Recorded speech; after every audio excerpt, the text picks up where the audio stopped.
اگر صدیق اکبر کی بات ہو اور ہجرت کی بات نہ ہو، اس سفر کی بات نہ ہو، تو بات یہ ادھوری رہ جاتی ہے۔ نبی پاک علیہ السلام کو جب ہجرت کا حکم دیا گیا نا، تو صدیق اکبر کے پاس نبی پاک تشریف لائے اور فرمایا ابو بکر مجھے ہجرت کی اجازت مل گئی ہے۔ کہتے حضور کیا میں آپ کا رفیق سفر بن سکتا ہوں؟ نبی پاک نے فرمایا ہاں ابو بکر تم میرے رفیق سفر ہو۔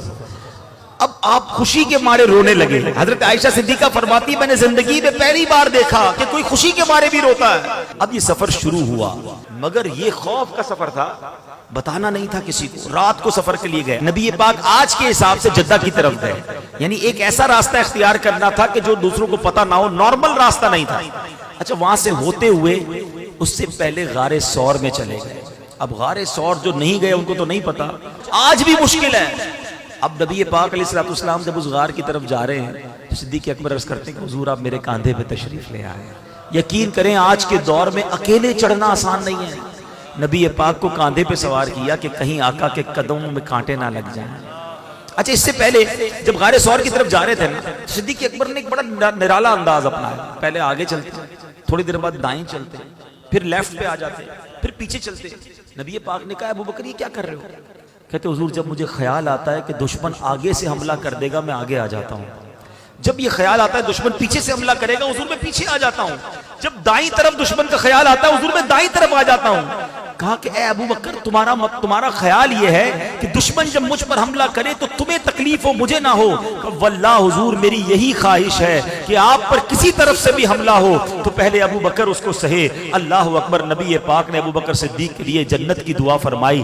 اب جب پہاڑ پر چڑھنے کا وقت آیا صدیق اکبر نے کاندھوں پہ اٹھایا، اوپر جاتے ہیں۔ غار کے اندر جانے سے پہلے، غار ویسے ہی بڑا خوفناک ہوتا ہے، نہ جانے کتنے جانور اندر پہلے سے موجود ہوں، کہ صدیق اکبر نے کیسے مزے لوٹے۔ وہ واقعی ایسا غار ہے کہ اگر دو بندے بیٹھ جائیں تو پیر سے پیر ٹکراتا ہے، سانس سے سانس ٹکرا رہی ہے۔ اتنی چھوٹی سی جگہ ہے، 3 دن اور 3 راتیں اللہ کے حبیب کے ساتھ ہیں۔ مگر سنو کیا کیا آپ نے، آپ اندر گئے، غار کو صاف کیا، محبوب کی آمد ہے، گویا تیاری کر رہے ہیں۔ دیکھا بہت سارے سوراخ ہیں، اپنی چادر کے ٹکڑے کیے، ہر سوراخ میں اپنی چادر کا ٹکڑا ڈالا، 1-2 سوراخ باقی رہ گئے، اپنا پیر رکھ دیا کہ حضور تشریف لائیں۔ طویل واقعہ ہے، نبی پاک تھک چکے تھے، آرام فرمائیے۔ آقا نے صدیق اکبر رضی اللہ عنہ کی گود میں آرام فرمایا، اور اب سانپ ہے جو بھی دیدار مصطفیٰ چاہتا ہے، بڑی کوشش کی کہ صدیق اکبر انگوٹھا ہٹا لے، آپ نے انگوٹھا نہ ہٹایا، اور اب حضرت صدیق اکبر کے انگوٹھے پر وہ سانپ کاٹتا ہے، زہر ہے۔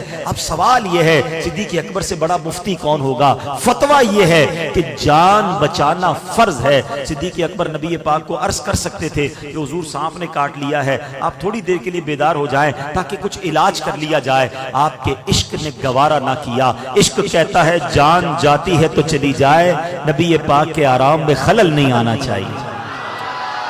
مگر تکلیف کے عالم میں آنکھوں سے آنسو بہتے ہیں، اور وہ آنسو نبی پاک کے رخسار پر گرتے ہیں۔ آقا آنکھیں کھولتے ہیں، ابو بکر کس بات پہ رلایا؟ کہ حضور سانپ نے کاٹ لیا ہے۔ اللہ اکبر۔ نبی پاک نے کیا کیا؟ اپنا مبارک لعاب دہن نکالا اور صدیق اکبر کے انگوٹھے پر لگا دیا۔ صدیق اکبر کا وہ زہر کا درد جاتا رہا۔ سبحان اللہ۔ جہاں صدیق اکبر نے جان قربان کی، مقام صحبہ پر مولا علی کی گود میں جب نبی پاک آرام کر رہے تھے، سورج ڈوب رہا ہے، مولا علی سے بڑا عالم کون ہوگا؟ ارے مولا علی کو معلوم تھا نماز پڑھنا فرض ہے، مگر عشق علی نے گوارا نہ کیا۔